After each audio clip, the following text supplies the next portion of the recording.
Hi guys, good morning. ये तो नहीं पूछूंगी कैसे हो आप लोग, क्योंकि पता है जैसी मेरी हालत हुई थी वैसी ही आप लोगों की होगी। इनफैक्ट मेरे से कहीं ज़्यादा आप लोग इस चीज़ से जो है वो दुखी होंगे, क्योंकि बहुत सारे लोग जो हैं वो उनसे बहुत ज़्यादा इमोशनली कनेक्टेड थे और आज बहुत सारे लोगों का जो है वो विश्वास उठ गया होगा और कुछ लोग तो अभी भी इन चीज़ों को डाइजेस्ट ही नहीं कर पा रहे थे, बिल्कुल वैसे ही। क्योंकि कल मनीषा के वीडियोस आने के बाद बहुत सारे लोग ऐसे थे, इनफैक्ट मैं भी, कि ठीक है मनीषा का वीडियो आया, देखा और हम सब वीडियोस बनाने के लिए तैयार थे, रिएक्शन देने के लिए तैयार थे कि नहीं मनीषा को सपोर्ट करना है।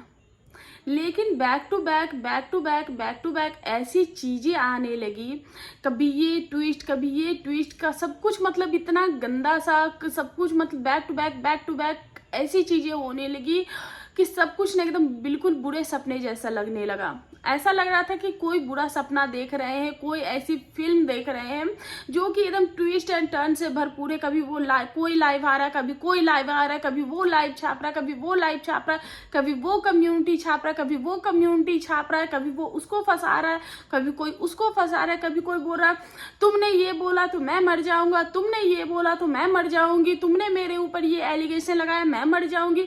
भैया यहाँ मौत का क्या हलवा बढ़ रहा है कि हर कोई आ रहे हैं और मौत का तमाशा दिखा रहे हैं। इतनी आसान है, और अगर मरना ही है तो जाके साइलेंट मर जाओ ना। ये सोशल मीडिया पे ही आके तुम्हें हर चीज क्यों करनी है? सोशल मीडिया पे ही आके तुम्हें हर चीज का गंदगी क्यों करना है?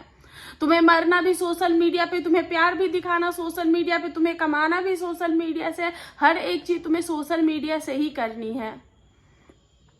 गाइस 2 बजे रात, 2:30 बजे रात हो गए थे, 1:30 बजे सचिन का लास्ट कम्युनिटी आया था, उसके बाद जाके मन में थोड़ी सी सुकून मिली।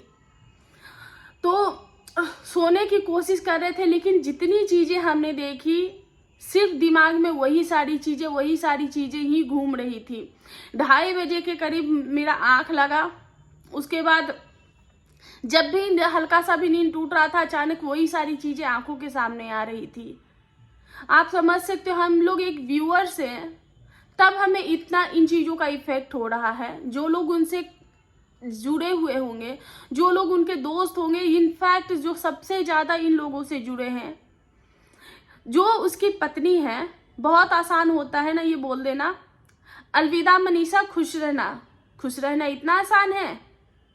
खुश रहना इतना आसान है जितना आसानी से तुमने ये 2 लाइन लिख दिया? और तुम्हारा क्या, तुम तो चल जाओगे।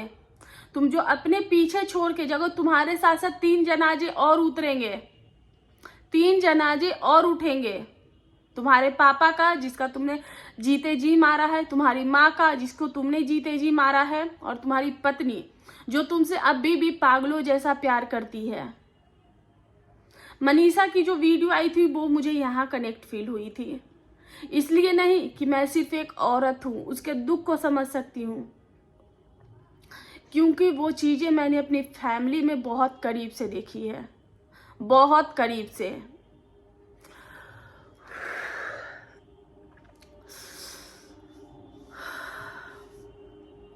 इसलिए मनीषा का जो हर सिचुएशन है, बहुत सारे लोग अभी आ रहे हैं मनीषा को पहले बोलना चाहिए था। आप मेरे जितने भी वीडियोस हैं देखना, मैंने बोला मनीषा को मनीषा तुम बोलो, लेकिन उसके पीछे देखना मैंने हमेशा उस चीज को फिर कट किया है कि नहीं, तुम्हें अगर जरूरत लगे तब तुम बोलना, क्योंकि मैंने उस चीज को अपने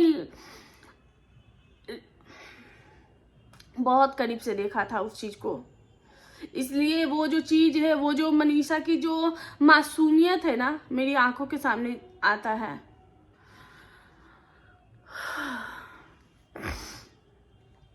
और ये जोड़ी भगवान ने जो बनाई है ना, वो अलग ही बनाई है। एक इतना मासूम, इतना भोला कि भला है बुरा है जैसा भी है, मेरा पति मेरा देवता, और एक पति ये कह रहा है मैं तुम्हारे लिए मनीषा को छोड़ दूंगा, यूट्यूब छोड़ दूंगा। वाह, खुश रहना मनीषा। मनीषा को कुछ बोला तो तुम लोग, मुझसे बुरा कोई नहीं होगा, तुमसे बुरा हो भी नहीं सकता है। कल जो चीजें इन दोनों के बारे में पता चली है दोस्तों, अभी भी डाइजेस्ट करना मुश्किल हो रहा है। ऐसा लग रहा है कि हमने कोई बुरा सपना देखा और वो उस सपने का सवेरा हो। आज दो फैमिली जो है वो शर्मसार हुई है। आज उनकी ये जो इन्होंने जो घटिया औरत, मैं घटिया औरत ही बोलूंगी, जिसने अपने भाई का सबसे स्पेशल दिन खराब कर दिया। आज सोचो ना कि वो भाई, वो पिता कितना मजबूर होगा। आज दो फैमिली जो है वो शर्मसार हो गई, पूरी दुनिया के सामने अपने मुंह जो है उठाने के लायक नहीं रही। उसके भाई ने बोला था मैं मूछें मुंडवा लूंगा, तुमने तो सर भी मुंडवाने की नौबत ला दी। भाई बहन के रिश्ते इतना पवित्र बनाकर उस रिश्ते में अपवित्रता, शर्म भी नहीं आई। आज उसके भाई का इतना खूबसूरत दिन था, वो पिता बनने वाला था, वो किस चीज का जश्न मनाए? अपने बच्चा होने की खुशी, उसका जश्न मनाए, या अपनी बहन, उसकी बहन ने जो घटिया हरकत की है और उसका जो तमाशा बना है उस चीज का जश्न मनाए? अपने तमाशे, अपनी बर्बादी, अपने खानदान की इज्जत की धज्जियां उड़ाई है, उस चीज का तमाशा बनाए। जब से कल चीनू का वीडियो आया, मैं तो अब नाम लेकर भी वीडियोस बना सकती हूँ, जब उसके भाई ने इस चीज को एक्सेप्ट किया है, जब चीनू का वीडियो आया वो इतना शर्मसार हुआ। मैं इससे पहले जब मुझे इसकी सच्चाई पता चली थी, इससे पहले जो मैंने शाम को वीडियो डाला था 8-9 बजे के करीब रात में, तो वो वीडियो मैंने पोस्टिंग पे लगाया और तभी मैंने देखा कि मनीषा का वीडियो आया। तो मेरा बहुत टाइम तक उस वीडियो में थंबनेल ही नहीं गया था, तो मैंने मनीषा का वीडियो देखना शुरू कर दिया। उसके बाद जब मैंने तो मैं सोच रही थी कि इस वीडियो के बाद, क्योंकि मुझे वो जो पार्ट था अभय के लिए, मुझे वो चीज़ें बोलनी थी, वो चीज़ें मुझे चीनू के लिए बोलनी थी कि जब मुझे इसके बारे में, ये घटिया औरत के बारे में पता चला, तो मैं यही बोलने वाली थी कि जो सचिन ने बोला था कि उसके भाई ने मुझे घर से निकाल दिया, उसकी माँ ने मुझे घर से निकाल दिया, तो वो भाई क्या करता? वो कहता आओ तमाशा करो। और जब तुम्हारी माँ ने उसको बोल दिया, तो कोई भी माँ होगी, कोई भी भाई होगा, तो वो तुम्हें वहां से हटाएगा ही ना। गलती तो उस घटिया औरत की, गलती तो तुम्हारी है ना। चीनू बार बार कल अपनी लाइव में बोल रहा थे कि क्या गलती सिर्फ मेरी बहन की नहीं, जितनी गुनहगार तुम्हारी बहन है उतनी ही गुनहगार वो इस शख्स भी है। गलती एक की नहीं है। लेकिन हाँ, मैं ये जरूर बोलूंगी कि इंसान को अपने इमोशन पे कंट्रोल होना चाहिए, बहुत कंट्रोल होना चाहिए। अपने घर की मान मर्यादा, इज्जत, प्राण प्रतिष्ठा आप कैसे बचाते हो, ये जो जिम्मेदारी होती है मर्दों से कहीं ज्यादा औरतों के कंधे पर होती है। और जिस तरीके की चीजें की गई, जिस तरीके से इस इंसान को बावला बनाया गया, तो कहीं ना कहीं सह उधर से मिली होगी। अब इस टॉपिक पे ना बात करने का भी मन नहीं कर रहा है, क्योंकि ये चीजें इतनी गंदी हो गई हैं कि किधर से क्या हुआ, किधर से क्या हुआ, क्योंकि चीजें दोनों तरफ से हुई। जैसा मनीषा ने बताया कि मैं फोन करती थी तो मैं बोलती थी कि प्लीज उससे बात मत करो, तो कहती थी मैं तो करूंगी, मैं तो करूंगी, जो करना है कर लो। मतलब इतनी बेशरम हो, तुम्हें शर्म भी नहीं आई? तुम्हारा खुद का पति इस दुनिया में नहीं रहा और तुम उस बच्ची से, छी, उस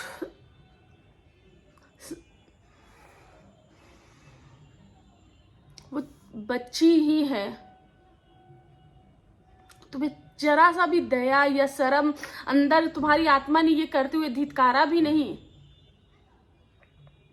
कि तुम वो कैसे कर रही हो, उसके साथ, उसके इमोशन के साथ कैसे खिलवाड़ कर रही हो। और अभी बहुत सारे लोग ये बोल रहे हैं तो मनीषा वहां क्यों जाती थी? कल उसका नौटंकी देखा था भाई साहब का। भाई साहब भी छोड़ो यार, अब भाई बनाने लायक भी नहीं रहा। कल उसका नौटंकी देखा था, किस तरीके से वो साइकोगिरी कर रहा था। ऐसे जो मर्द होते हैं ना, वो उस औरत के सामने अपनी बीवी के पांव भी पकड़वा देते हैं, माफिया मंगवा देते हैं, क्योंकि इनकी बीवियां जो होती वो इनके सोचती घर की बात घर में रह जाए, मेरे पति कुछ कर ना ले, मेरे पति अच्छे से रहें। जैसा कल भी कम्युनिटी पोस्ट हुआ था कि प्लीज कुछ मत करना, हर एक पल सांसें जा रही है।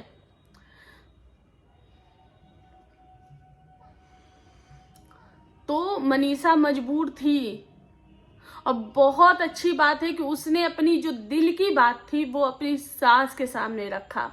आज बहुत सारे लोग उठ के आ जाते हैं, बेटे को नहीं रोका, पहले रोक लेती तो बहुत अच्छा होता। ऐसी चीजें जब घर में होती है तो इंसान रोके से नहीं रुकता है। और जितना लोगों को कम पता होता है ना, उसका डर उतना ही बना होता है। और जैसे जैसे लोगों को पता चलते जाता वो इंसान बेशरम होते जाता है। जैसे कि आज ये मैडम बेशरम हो गई हैं। वो दीदार कल अलका जो इसमें ट्रैप में फंसी है, ऐसे ही अलका नहीं फंसी है। इनको चाहिए था भैया उस मैडम का दीदार, और जो दीदार वो कर नहीं पा रहे थे क्योंकि जो घटिया औरत है उसको उसके भाई ने फुल स्टॉप लगाया हुआ था और ये उसको ब्लैकमेल कर रहा था, ये कर दूंगा वो कर दूंगा, बात करो, ये करो वो करो। प्रूफ से मैंने भी स्क्रीनशॉट लिया, लेकिन मैं जरूरी ही नहीं समझती। ये करो वो करो, ऐसे करो वैसे करो, फलाना करो ढिमक्का करो, वो चीजें बोली जा रही थी। उसके ऊपर पड़ रहा था दबाव। उसने बोला कि जो करना है कर लो, क्योंकि सोशल मीडिया पे 99% चीजें आ गई थी। सिर्फ मनीषा का ये कहना था कि हाँ सही है, वरना 99% तो उनकी धज्जियां उड़ ही रही थी ना। और पहले भाई साहब भी जो चीनू है वो भी आए थे तो अपनी बहन को प्रोटेक्ट ही कर रहे थे कि मेरी बहन को, लेकिन लास्ट में उन्होंने भी एक्सेप्ट कर लिया कि हाँ मेरी बहन की गलती है, मैं अपनी बहन से गुस्सा हूं, पर क्या गलती मेरी बहन की सिर्फ है? तो नहीं, सिर्फ आपकी बहन की गलती नहीं है, गलती दोनों की है और दोनों की बराबर है। लेकिन औरत की जिम्मेदारी इसलिए बड़ी हो जाती है क्योंकि उसके सर पे सम्मान का जो होता है वो टोकरा होता है। अगर उसके साथ ऐसी चीजें हो भी रही थी, अगर इधर से पहल हो भी रही थी, तो वो उस चीज को रोक सकती थी, वो अपने घर वालों को बता सकती थी, वो उससे दूरी बना सकती थी। लेकिन उसने भी आंदे करने दिया, या फिर ये कहूं कि पहल ही इधर से हुई थी। अब जिधर से भी हुई थी, लेकिन जो होना था, जिस परिवार का नाश होना था, वो परिवार का नाश जो है वो सोशल मीडिया पे हो चुका है। अब इन लोगों की सोशल मीडिया लाइफ क्या होगी पता नहीं, क्योंकि दोनों साइड से यही चीज आ रही है कि अब सब कुछ खत्म, क्योंकि दुनिया के सामने हम नजरें मिलाने लायक नहीं रहे हैं। क्योंकि वो जो देवी का जो दर्जा दे रखा था लोगों ने, कल शाम को इनके भाई का 7 बजे के करीब एक वीडियो आता है, 6:30 या 7 बजे, जिसमें वो अपनी वाइफ को पैम्पर करते हैं क्योंकि उनका लास्ट डे चल रहा था, और वो उनकी अपनी वाइफ को कुछ खिलाने पिलाने के लिए लेकर जाते हैं, जो कि उनकी फेवरेट चीजें थी। उस व्लॉग में भी कंटिन्यू लोग यही बोल रहे थे कि भैया दीदी को बोलो कि वो अपनी बात क्लियर करे। और बात अब उनके कैरेक्टर पे आ गई है, बात उनके कैरेक्टर को उछाला जा रहा है। दीदी को बोलो अपना बात रखे, दीदी को बोलो अपना बात रखे। और अभी भी बहुत सारे लोग हो गए वो मतलब डाइजेस्ट नहीं कर पा रहे होंगे भाई। इसमें एक नाम आता है कि बीच बिजौलिया का जो कर रही थी, ये इसका बहुत ज्यादा हाथ है, जो कि इनकी पड़ोसन है। अब भैया इनकी पड़ोसन तो एक ही है, जो कि परसों के वीडियोस में भी दिखी है। फिर अभी अलका के द्वारा ही ये भी बोला जाता है, जब वो रात को लाइव आई थी, कि उनका कॉल आता है, उन्होंने बोला कि दीदी मुझे भी फंसाया गया है, मुझे भी इस चीज का मोहरा बनाया गया है। तो आप किस पे भरोसा करोगे, किस पे नहीं। तो हाँ, बात करते हैं अलका पे कि अलका दी इस चीज में कैसे फंसी। इधर से भी कॉल जाती, इधर मैं सच्ची बोलूं ना तो मैं अलका दी को बेवकूफ बोलूंगी। वो जितना इमोशनल, या फिर वो जब उनको कोई चीज पहले से पता हो जाती है ना, वो उस चीज को ना बहुत ही अपने ऊपर उतार लेती है, और वो उतार कर ना वो उस इंसान के लिए झंडा लेके खड़ी हो जाती है, जबकि उनको सच्चाई पता ही नहीं। तो अलका दी आपके खून के रिश्ते नहीं है। आप जिस तरीके से इमोशनल फूल बने हो ना, कल आपको देख कर लग रहा था कि आपका कटा और अच्छे से कटा है। और ये सिर्फ सचिन के बोलने से नहीं कटा था, सचिन पे तो इनका रिएक्शन आ गया था, लेकिन जब चीनू ने इनको कॉल करके बोला कि मेरी बहन डाइन है, मेरी बहन ऐसी है, मेरी बहन वैसी है, छोड़ दो, मैं माफ़ी मंगवा लूँगा, मैं अपनी बहन से कम्युनिटी पोस्ट डलवा दूँगी, आप कुछ मत करना। तो इनको ठगा सा महसूस होने लगा और वो उनके फेस से चीज़ें दिख रही थी। अब अलका दी की गलती कहाँ पे हुई वो भी मैं बता देती हूँ, क्योंकि अलका दी आती हैं, अलका दी के मैं ये चीज़ें बोलना चाहती हूँ, हो सकता है तो ये वीडियो मेरे 2 पार्ट्स में भी आ सकते हैं। गाइस ये वीडियो काफ़ी ज़्यादा बड़ी होगी, इसलिए मैं इसका 2 पार्ट लेकर आऊँगी और प्लीज़ उस वीडियो को भी पूरा देखिएगा।